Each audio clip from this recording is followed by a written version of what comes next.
श्रीराम समर्थ. श्रोते हो, आपण ऐकत आहात श्री गोंदवलेकर महाराज यांचे प्रवचन. संत हे चालते बोलते देवच आहेत. व्यवहारात ज्याला चांगले वागता येत नाही त्याला नाही परमार्थ करता येणार. व्यवहारात झालेल्या गोष्टींचा मनावर परिणाम होऊ देणार नाही असा निश्चय करावा आणि सद्गुरू आज्ञा प्रमाण मानून तो तडीस न्यावा.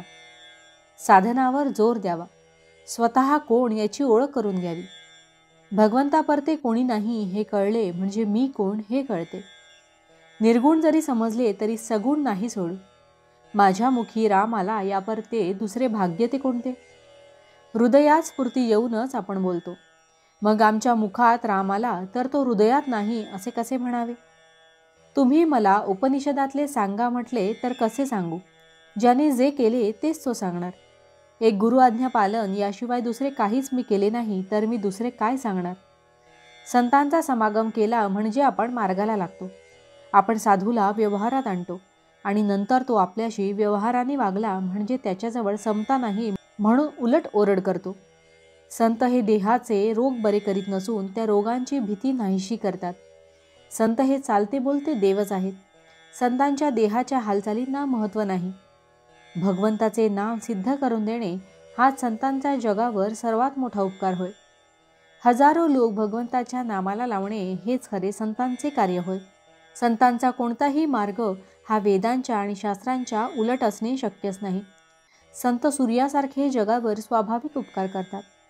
सूर्याचे तेज कमी होते आहे असे शास्त्रज्ञ म्हणतात, पण संतांचे तेज मात्र वाढतेच आहे. श्रीमंत आईबापांच्या पोटी जन्माला आलेला मुलगा भीक मागताना पाहून आपल्याला त्याची कीव येते. त्याप्रमाणे मनुष्य जन्माला येऊन आपण दुःख करतो हे पाहून संतांना वाईट वाटते. एकूण योनी इतक्या आहेत की त्यामध्ये मनुष्यजन्म येणे कठीण आहे. मनुष्यजन्म येऊन भगवंताची प्राप्ती झाली नाही तर जीवाचे फार नुकसान आहे. म्हणून अत्यंत चिकाटीने संतांचा समागम करावा. त्यांची कृपा प्राप्त करून घ्यावी. संतांनी जो मार्ग आखला त्यावर डोळे मिटून जावे. पडण्याची अडखळण्याची भीतीच नाही. आपण प्रपंचात इतके खोल जातो की संतांची हाक ऐकूच येत नाही. ती ऐकू येईल इतक्या तरी अंतरावर असावे. संत वचनावर विश्वास ठेवूया म्हणजे भगवत प्रेम लागेलच. ते आल्यावर विषयप्रेम कमी होईल. म्हणून संतांची संगत करणे एवढे जरी केले तरी कल्याणच होईल. भावार्थ. संत संगती आणि नामस्मरण यानेच भगवत प्रेम येईल. जानकी जीवन स्मरण जय जय राम. महारुद्र हनुमान की जय. समर्थ रामदास स्वामी महाराज की जय. सब संतन की जय. श्री अनंत कोटि ब्रह्मांड नायक राजाधिराज सच्चिदानंद सद्गुरु श्री ब्रह्मचैतन्य महाराज की जय. जय जय रघुवीर समर्थ. आता आपण 13 वेळा नामस्मरण करूया. श्रीराम जय राम जय जय राम. श्रीराम जय राम जय जय राम.